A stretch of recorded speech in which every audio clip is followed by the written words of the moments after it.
다음번에 누가 대통령이 될지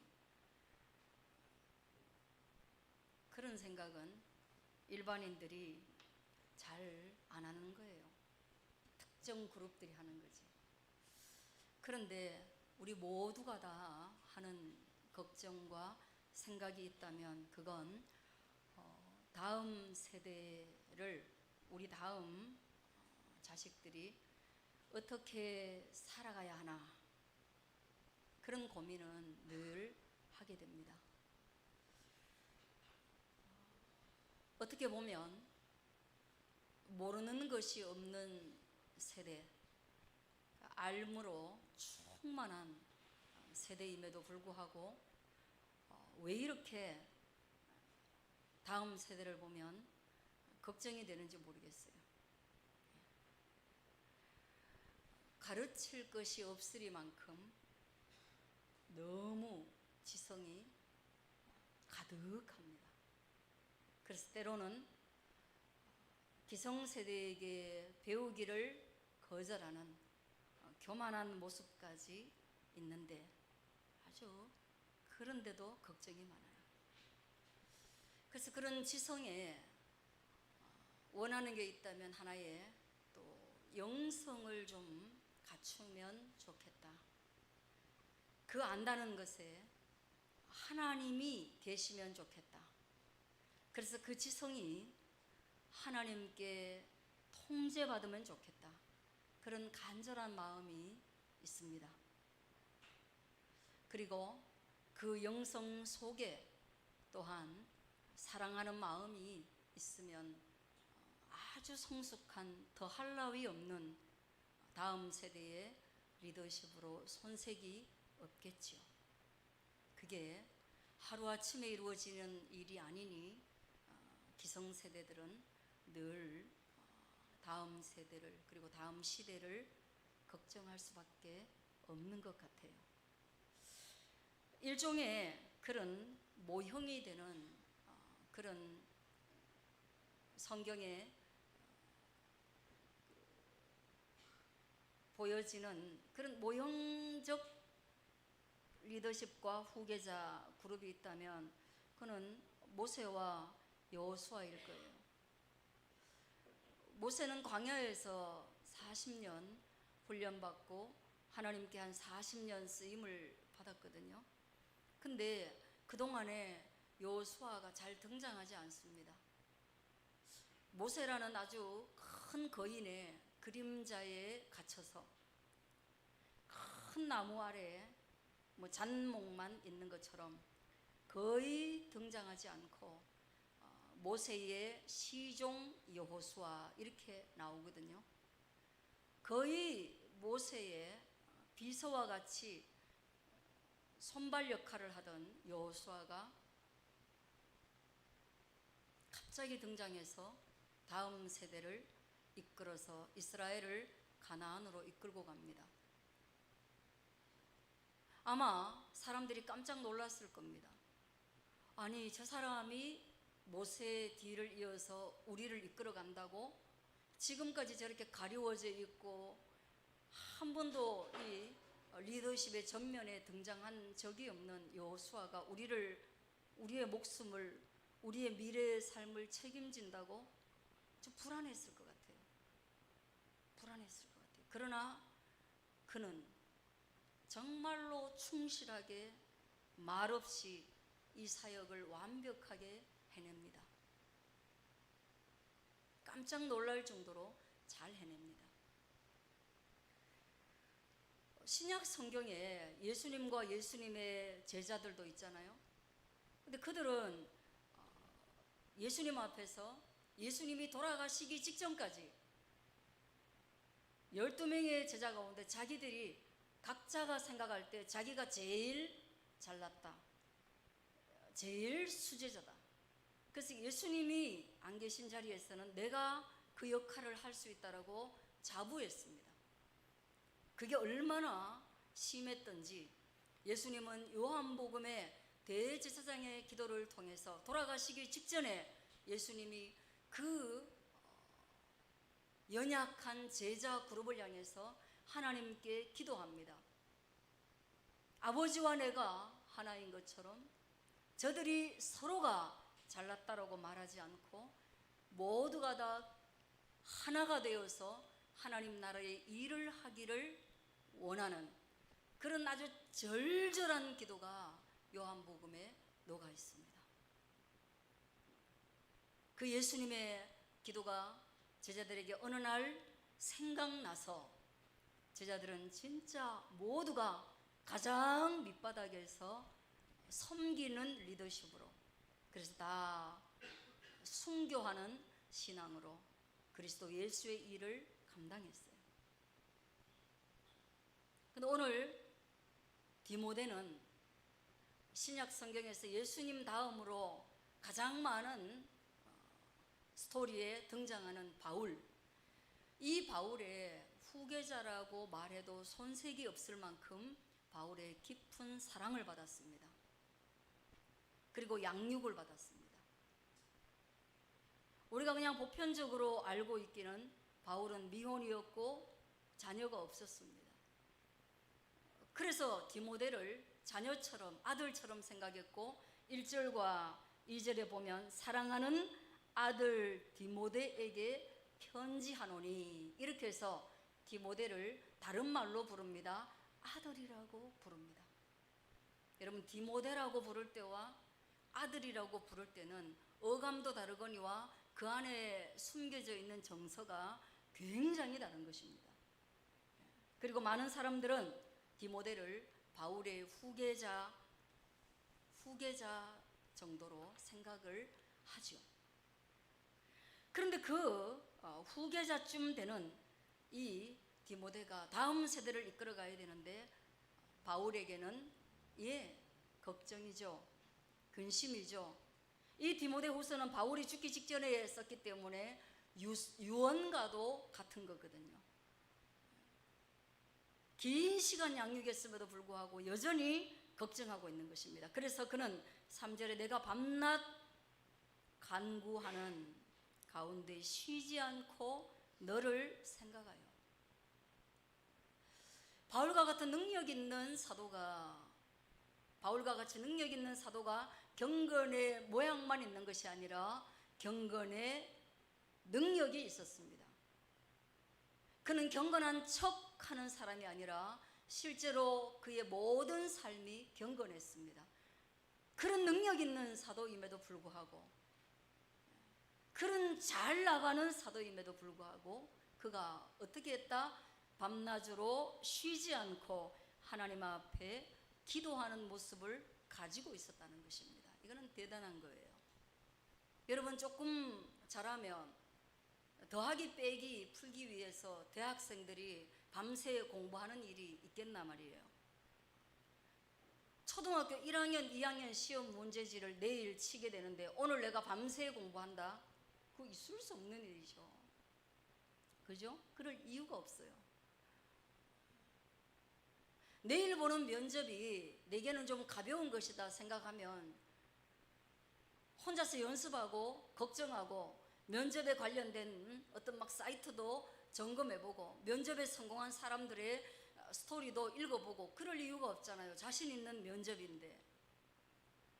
우리의 눈에 바울이라는 사람은 하나님과 거의 직통하는 계시를 받고 천국을 보고 너무 그가 인성을 넘어서는 거의 신성시 될 정도의 능력을 가졌기 때문에 하나님이 그에게 가시를 주어서 일부러 그를 컨트롤했거든요. 그런데 그가 뭘 했느냐? 살면서 매 순간 그런 훌륭한 리더십임에도 불구하고 매 순간 기도하는 것을 쉬지 않았고 그것이 밤이 되건 낮이 되건 깊이 하나님과 교제하는 그것의 결과물이 바로 바울이었다는 거예요. 할렐루야. 바울의 바울됨은 뭐예요? 기도의 결과물입니다. 바울의 경건의 능력은 그냥 온 것이 아닙니다. 그의 지성에서 온 것이 아닙니다. 그를 따르는 많은 제자들의 숫자에서 온 게 아닙니다. 그의 글솜씨에서 온 게 아닙니다. 그의 능력, 경건의 능력은 밤낮, 그럼에도 불구하고 밤낮 기도하기를 쉬지 않고 하나님께 뜻을 구하고 하나님의 은혜를 구한 결과물로 바울이 바울되었다는 거예요. 그런데 그런 바울이 사랑하는 아들 디모데를 위해서 쉬지 않고 고민하고 생각했다는 겁니다. 왜 그랬을까? 왜 그랬을까요? 여러분, 아들이라고 말했는데도 불구하고 바울은 디모데를 너무너무 깊이 살펴보고 있는 거예요. 디모데가 짊어져야 될 다음 세대의 짐이라는 것이 너무 크기 때문에 바울은 디모데가 이것을 어떻게 감당할 수 있을까? 그의 취약한 부분이 뭘까? 그가 감당할 때 힘든 부분이 뭘까? 이 디모데는 생각했을 겁니다. 바울의 모든 것을 자기가 감당하기 쉽지 않다는 걸 생각했을 거예요. 그러나 바울도 그랬습니다. 바울도 디모데의 성향이 너무 유약해서 이 모든 짐을 짊어갈 수 있겠나?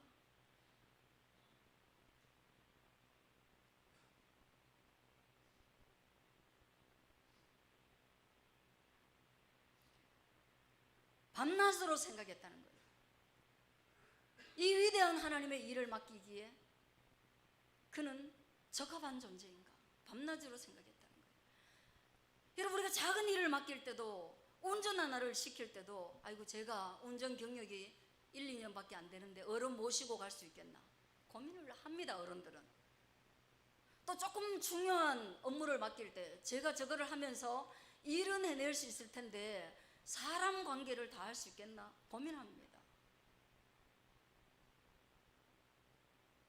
그의 경력을 한번 따져봅니다. 아, 저런 일을 제가 한번 해봤나? 그래서 경험을 통하여서 위기에 대처할 힘이 있는가? 그것도 우리는 고민합니다. 왜? 언제나 모든 일에는 변수가 생기기 때문이에요. 생각한 대로, 예측한 대로 현장이 돌아가지 않습니다. 그럼 우리는 고민을 하죠. 바울도 디모데를 향해서 그런 고민을 얼마나 했느냐? 쉬지 않고 했다는 거예요. 쉬지 않고. 그래서 바울은 디모데를 아주 깊이 알았습니다. 그렇게 생각하므로 그럼에도 불구하고 바울을 바라보며 하나님께 감사한 것은 그가 청결한 양심으로 조상적부터 섬겨오는 하나님, 그리고 또 뒷부분에 보세요. 바울의 눈물을 생각함으로 바울을 보기를 원하는 그가, 디모데의 눈물을 생각함으로 디모데를 보기를 원했던 그가, 그 디모데가 그의 신앙이 외조모 로이스와 엄마 유니게에게서부터 온 것을 알고 있다.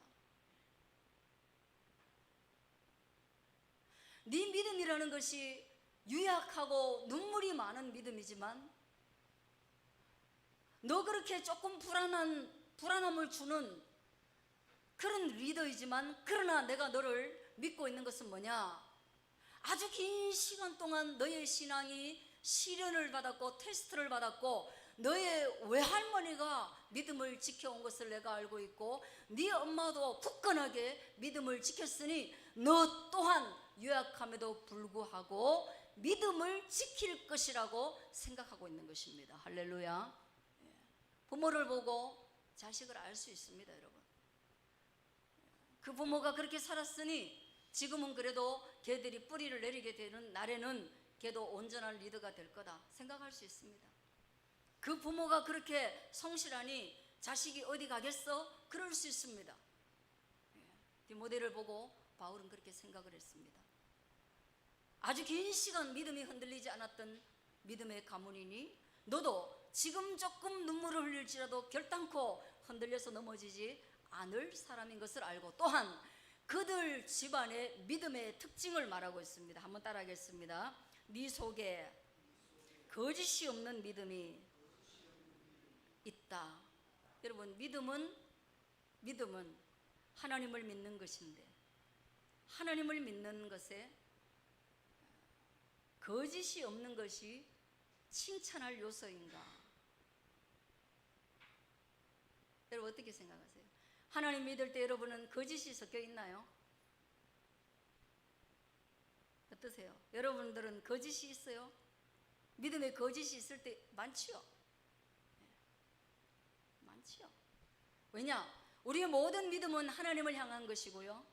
그 다음 하나님을 향한 것인데 하나님께 영광, 하나님께 기쁨을 드리는 그 자체가 믿음의 목적입니다. 믿음입니다. 그런데 우리의 믿음의 목적이 하나님께 도움을 받아서 하나님 도와주세요, 도와주세요, 도와주세요 가지고 하나님이 나를 돕는 존재가 되어서 나를 위한 나의 믿음일 때 우리는 거기에 거짓이 있다라고 보는 거예요. 그런 믿음을 가지고 있었던 사람이 가룟 유다예요. 예수님의 제자라고 말하면서도 예수님을 수없이 많은 사람들이 추종하면서 거기에 물질이 따라오니까 그 돈을 관리하면서 그 돈을 욕심냈던, 그래서 가룟 유다의 믿음은 거짓이 있다라고 했고요. 예수님이 또 말씀하시기를 서기관과 바리새인들은 뭐라고 했습니까? 너희 믿음은 회칠한 것들이다. 겉과 속이 다른 믿음이라. 그러므로 너희 믿음은 진실하지 않다. 거짓으로 가득하다. 그런 말을 했습니다. 거짓이 없는 믿음이, 거짓으로 가득한 믿음이 있습니다, 여러분. 그런 것들이 정치인들에게도 있어요. 당리당략이 당의 목적인데 어느 정치인이 당을 위하고 당의 전략을 따릅니까? 당의 결정이 우선이 있습니까? 모든 정치인을 제가 보니까 당리당략이 아니라 자기 당을 위해서 존재하는 당의 일원이 아니라 모든 정치인은 자기 자신을 위해서 당을 활용하는 존재들이더라. 그런 게 바로 거짓인 거죠. 믿음에 그런 게 충분히 있습니다. 사랑에도 거짓이 있습니다. 정말 사랑하는 것이 얼마나 내 마음속에 사랑이 몇 프로여서 사람을 선택하는가? 아니면 조건은 얼마인가? 사랑하여 그를 참아주는가? 그의 조건 때문에 내가 참을 수밖에 없는데 사랑하여 참는 것처럼 포장할 수 있는가? 그런데 디모데는 거짓이 없는 믿음, 그의 어머니 유니게도 거짓이 없는 믿음, 그의 외할머니 로이스도 그의 믿음의 특징이 있다면 진실한 믿음의 사람이었다라고 바울이 평가하고 있는 것입니다. 여러분, 우리는 거짓을 드러내는 여정 속에 있습니다. 저와 여러분이 참되게 모든 것에 100% 진실하다라고 어떻게 말할 수 있겠습니까? 그렇지 않다는 것 확실합니다. 그러나 여러분이 교회를 오는 횟수가 많아질수록, 말씀을 듣는 횟수가 많아질수록, 찬양을 하고 기도하는 시간이 많아질수록 우리 속에 있는 거짓의 양을 자꾸만 드러내서 우리의 믿음의 진실성이 높아져 가는데 애쓰고 회개하고 눈물 흘리고 그럴 수 있게 되어지기를 바랍니다. 그래서 어느 날 어느 순간에 그냥 내가 행동함에도 불구하고 내 믿음이 진실한 믿음으로 드러나게 되어지기를 그렇게 바라는 거예요.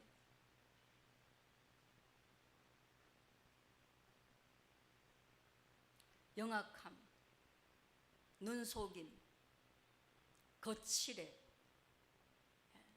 그런 것들이 얼마나 하나님을 상하게 하고, 만일 디모데가 그랬다면 바울은 얼마나 마음이 상했을까.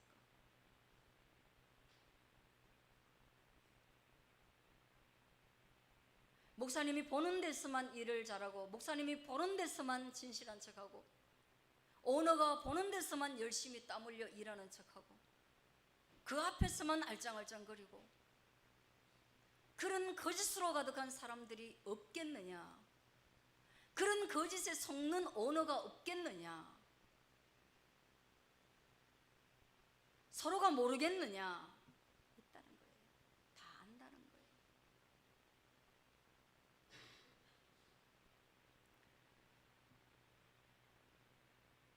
저는 우리 다음 세대들이 그렇게 거짓으로 자기를 포장해서 성공하는 일이 없고 오직 우리에게 주신 하나님의 은혜와 능력으로 기도함으로 하나님과의 관계에서 정말 쇼부를 보고 그래서 진짜 하나님 때문에 역전이 가능한 그런 인생을 살기를 간절히 바랍니다.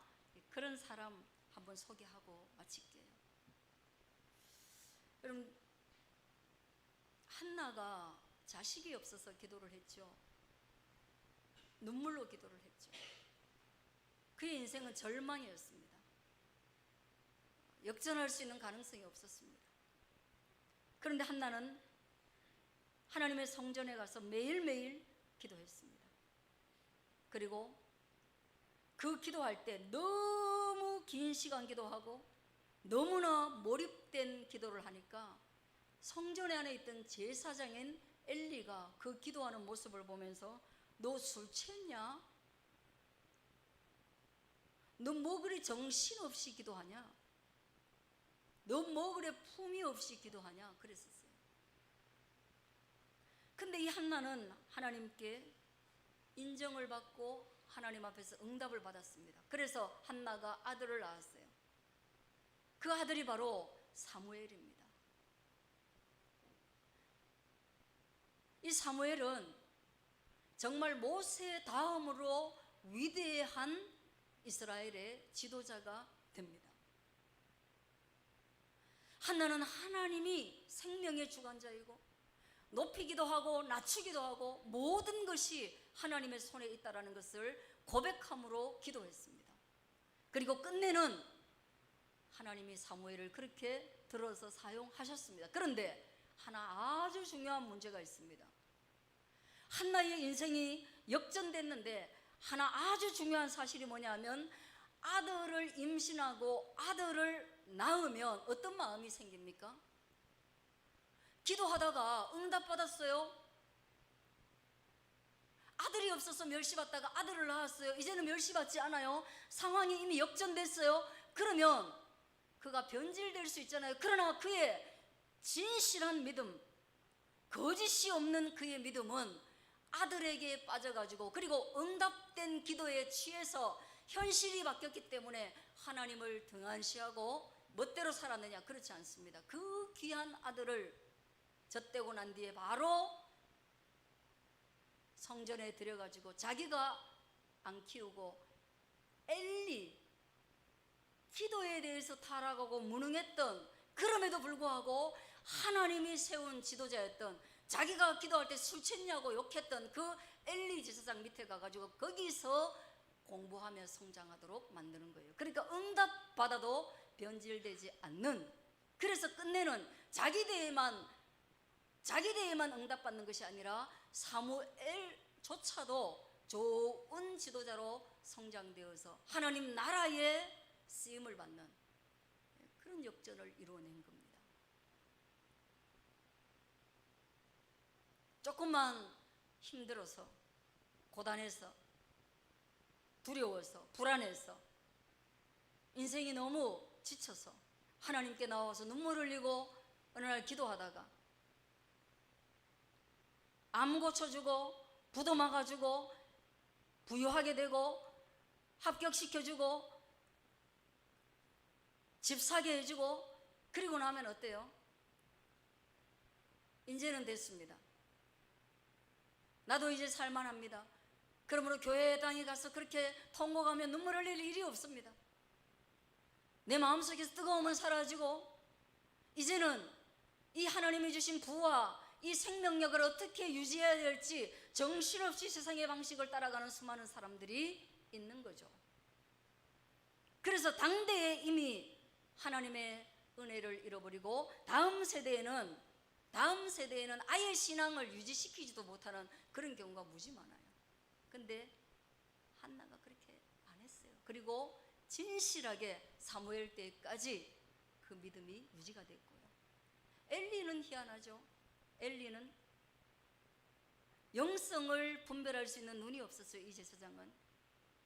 그런데도 불구하고 그는 굉장히 괜찮은 자리에 있었어요. 그런데 그의 두 아들이 있었습니다. 흠리와 비나스가 있었는데 그들을 영적으로 양육하지 않았습니다. 왜? 자기가 제사장으로 있으면서 먹고 사는 일이 제사장이 먹고 사는 것에 끝나야 되는 존재냐? 그렇지 않음에도 불구하고 영안이 어두워져서 자기가 하나님 앞에서 사는 것이 어렵지 않으니까 자녀들에게도 믿음을 교육시키지 않았습니다. 그러므로 자녀들은 자기보다 더 두 배로 타락해서 엉망진창으로 하나님 나라의 영적인 부패를 그들이 이끌어갔습니다. 지도자가 그렇게 부패하니 백성들은 어떻게 됐겠습니까? 백성들은 핍절하고 하나님과 단절된 인생, 고통스러운 인생을 살았어요. 흠리와 비나스는 하나님의 징계로 죽음을 맞이합니다. 그리고 엘리 제사장은 그 두 아들이 죽었다라는 소식을 들으면서 깜짝 놀라가지고, 너무너무 깜짝 놀라가지고 넘어져가지고 그도 즉사합니다.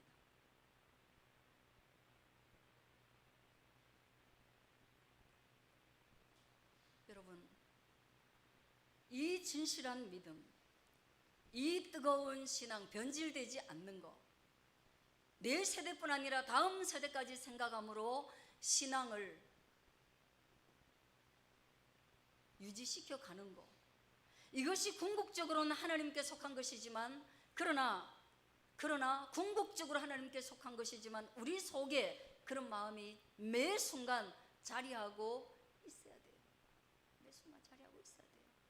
그래서 다음 세대를 걱정할 때, 역전을 생각할 때, 그들에게 내가 무슨 기술을 전수해서, 무슨 노하우를 전수해서, 무슨 방법을 전수해서 그들의 인생이 탄탄대로를 가고 그들이 역전할 수 있고 이 세대에서 상위 그룹을 차지할 수 있느냐, 그걸 걱정할 것이 아니라 그들에게 어떻게 하나님의 나라를 전하고, 어떻게 하나님의 은혜를 전하고, 어떻게 하나님이 우리에게 역사하시고, 어떻게 이 세계를 운영하시고, 하나님이 어떻게 생사화복을 주장하시며 우리는 누구를 위하여 살아야 하는가, 우리의 인생의 목적은 무엇이고 우리의 꿈과 비전은 위에 있으나 아래에 있으나 내가 부하나 내가 가난하나 그리스도 예수의 영광을 위하여 살아야 할 인생의 가치를 가리키는 것이 다음 세대를 위한 어른들의 헌신입니다. 이것을 믿으시기를 바랍니다. 이걸 믿으시기를 바랍니다. 그래서 바울이 디모데를 위로합니다. 그래서 바울이 디모데에게, 그토록 사랑하는 디모데에게 매일 디모데를 위하여 기도하지만 오늘 다시금 디모데에게 우리 한번 만나자. 왜냐하면 네가 너무 흔들리고 있는데 내가 너에게 안수하여 줌으로, 그냥 기도하는 것이 아니라 너를 부여잡고 안수함으로 내 죽을 날이 가까워 있는데 내게 있는 모든 하나님을 사랑하는 믿음이 너에게 전달되기를 원하는 마음으로 너에게 안수하여 네 믿음이 흔들리지 않았을 그때로 돌아가고, 그리고 네 속에 하나님을 사랑하는 마음이 불같이 일어나도록 내가 너를 만나서 너에게 안수기도 해주겠다. 할렐루야. 충분히 멀리서 기도해도 되지만 보고 안수기도 함으로, 목적은 뭐예요? 안수기도 함으로 그가 잘 살게 하는데 목적이 아니라 그 속에 있는 믿음이 다시금 불과 같이 일어나게 되기를 소망함으로 내가 너에게 안수기도 해야 되겠다. 그랬습니다. 그리고 그렇게 불과 같은 믿음이 일어나게 되면 마지막 절에는 그거예요. 한번 따라하겠습니다. 오직 복음과 함께 고난을 받으라. 예. 너 그 뜨거운 믿음이 아니면 복음과 함께 고난을 받을 수 없다. 너의 리더십은 고난 앞에서 무너지게 된다. 너의 리더십은 시련 앞에서 허물어지게 된다. 아무것도 아니게 된다. 고난이 올 때 우리가 무엇으로 이길 수 있는가? 위기가 올 때 우리는 무엇으로 감당할 수 있는가? 내 마음에 거짓이 없이 변질되지 않고 어떻게 인생을 똑바로 살아갈 수 있는가? 그것은 믿음입니다. 오직 하나님이 우리에게 주신 믿음, 그 믿음이 내 속에서 불같이 일어날 때 어떤 고난 앞에서도 무너지지 않고, 연약해지지 않고, 흔들리지 않고, 좌지우지되지 않고 살아갈 수 있는 겁니다.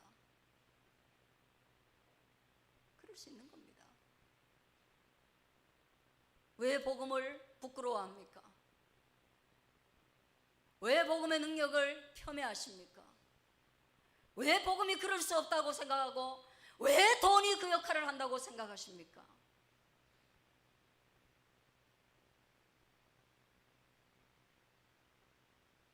왜 기도와 안수기도가 능력이 없고 실패로 점철된 우리의 경험이 힘이 있다고 생각합니까? 별로 힘도 없습니다. 다음 세대는 다 바뀔 것이고 우리의 경험은 무용할 것입니다. 내가 사용했던 경험은 이제 통하지 않을 겁니다.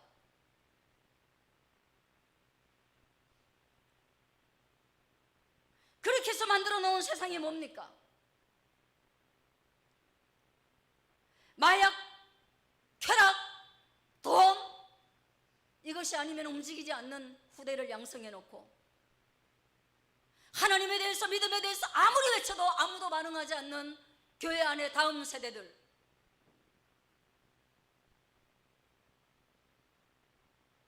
바람만 불면 넘어지는 믿음의 후세들, 캠퍼스를 불가같이 달구었던 우리 세대를 벗어나서 이제는 10%도 안 되는 신앙인들이 믿는 것조차 숨기며 살아가는 오늘날의 캠퍼스,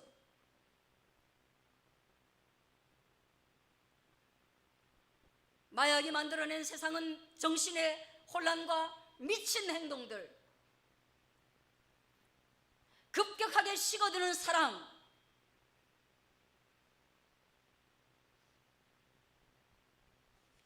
오늘 우리는 그토록 사랑했던 디모데조차도 기도하며 일으켜 세우려고 했던 바울을 바라보며 다음 세대를 위하여 기도할 뿐 아니라 다음 세대는 여러분들도 하나님이 아니고는 결코 인생 역전은 없다는 믿음, 그리고 그 인생 역전은 복음으로 넘어지지 않는 인생임을 기억하고 하나님 앞에 서시는 젊은이들이 되기를 주의 이름으로 축원합니다. 기도하겠습니다.